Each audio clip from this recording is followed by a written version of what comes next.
Making bread rolls. Now when we make bread rolls, we need some basic ingredients. We need strong bread flour, we need salt, we need oil, we need yeast, and we need water. Now in my mixing bowl I have got flour and I have got yeast. I'm now going to add some salt,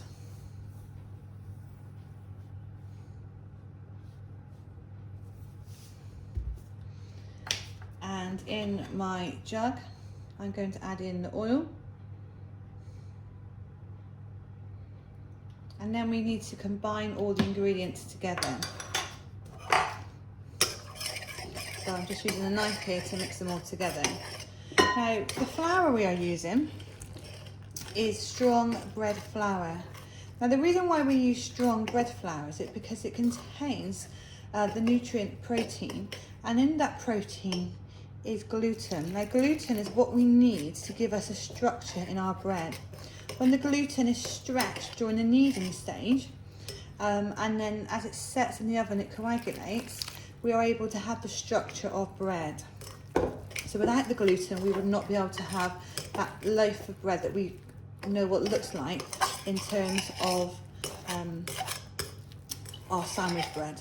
Now you'll notice in here that I'm adding the water a little bit at a time, okay, and I'm combining it all round into a dough. Now within our ingredients, okay, I have used water, and the water that I have used has been tepid water.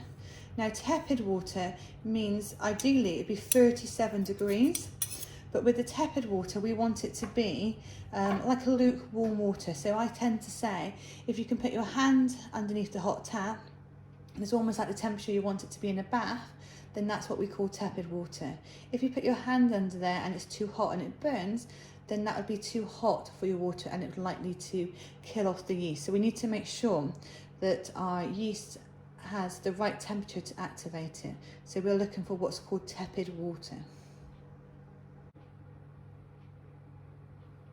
Okay, the next stage we're going to do is one of the techniques that's involved in bread making, and that's called kneading.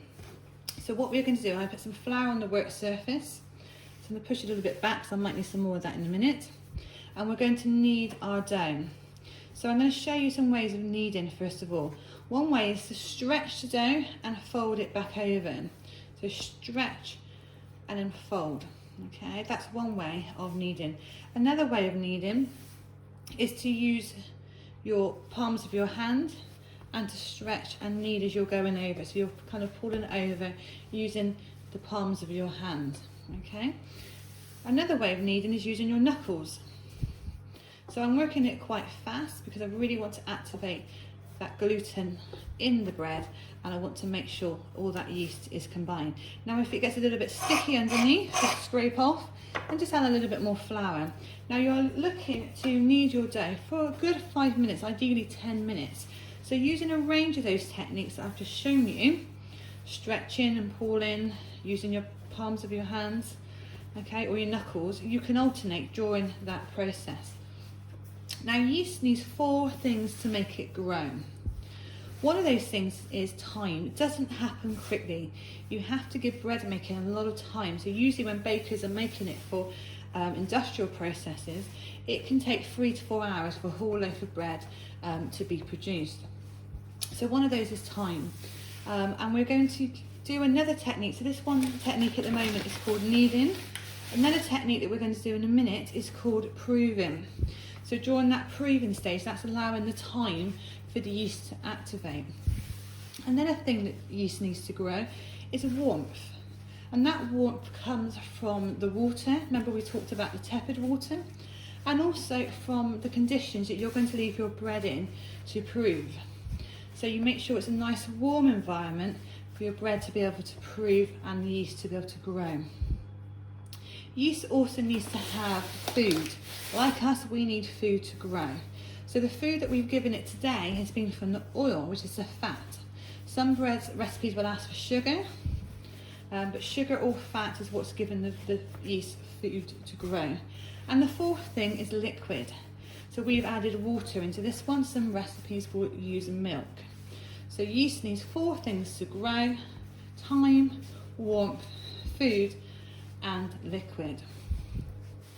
And if you can remember, the technique that we are doing here is called kneading, and we are stretching our dough. And if you can see here, you start to get like a knitted structure in the middle. What we're looking for is that structure to be developed, and that structure that you can see, that knitted texture that you can see there, okay, is the gluten activating. And during this process, we're ensuring that all the ingredients are mixed together for the yeast to grow, but we're also ensuring that the dough is activating and developing that gluten by the kneading process. Now, during the proving stage, the yeast is going to be growing, and the fermentation stage allows a gas to be produced. That gas is called carbon dioxide, and when that is being produced, it will develop little gas bubbles. The gas bubbles will be what causes the bread to grow and expand. So we are looking during the proving stage for our bread to probably develop to about twice the size that we started off with. And the reason why it's able to grow to that stage is because the yeast has been fed, it's had the right conditions to grow, and carbon dioxide has been produced. Now, if you were making this bread for industrial processes, once you have kneaded your dough for 10 minutes, you would allow it to prove. And that proving time could take anything up to sort of 40 minutes to an hour. And in that time, you're looking for the carbon dioxide to be produced, and you're looking for the dough to double in size. Most domestic, so small scale bread making, don't do 2 stages of proving. The advantage of doing 2 stages is that you allow it to grow, and then you knead it for the second time, which is called knocking back the air. And then you shape your dough into the shape you want it to be baked into and allow it to prove for the second time. The advantage of that is during the first proof, you get big bubbles of carbon dioxide produced, and you don't want those big bubbles, you want them to be small bubbles. So by knocking them back, you're knocking out the air and you're knocking back the bubbles to be small bubbles. And in the second proof, they don't ever grow as much. So that's the reason why industrial processes will have 2 stages of proving, and why their bread can take 3 or 4 hours to be produced. We're not going to do that 2 stages of proving, we're just going to do the 1 stage. So here is my dough that has been kneaded for 10 minutes. I'm now going to cut them into 6 smaller pieces. Ideally, we need to try and get them all into the even size pieces if we can. Now again, if we were doing this in industry, they'd be weighed, so they'd be roughly the same size. So I've got my 6 pieces of dough. And then you take your dough, and to make your bread rolls, you're going to fold around the dough so all the extra bits of the side are pushed to the bottom. And then what we need to do is to shape them. So a little bit of flour on the work surface. Using your hand, rub them around in the base of your hand with the flour underneath to create that bread roll effect. So by doing that, you're creating a nice smooth effect. So just keep it going a little bit longer. Shape your hand in a circular movement, okay, to create your bread roll. And then I'm just placing it onto a baking tray that has been lightly greased. So again, we're bringing all these outside bits in. So bringing them all round so that the joins at the bottom, like so. A little bit of flour on there, and shape them using your hand into a circular motion. Okay, so we can shape our bread rolls. Now you repeat this for all 6 of your bread rolls. Once you have shaped all of them, you are then going to place some cling film on the top, and you are going to place them into a warm environment. And as I said to you before, the reason we put cling film on them, okay, is to try and create like a greenhouse effect. So it will help to keep the air that's warmed up inside that environment. So beneath the cling film and the bread rolls, to create a nice warm environment for that yeast to get activated. Now when you're putting them onto the tray, put them quite close to one another, about a finger width apart, because we want to be able to create that batch of bread rolls that we would have if you were having it from a supermarket. Now you might realise when you're making your bread rolls that some bread rolls are slightly bigger than others, so if needs be, take a little bit off of vanilla dough, bring them together and carry on shaping them. Now when you come to put them into the oven, you take off the cling film and you put the tray into a nice hot oven. Now once your bread rolls are baked, you need to think to yourself, how do I know if my bread rolls are baked? Well, first of all, you're going to get that lovely aroma that's going to come from the bread rolls. Okay, so you're going to smell that aroma.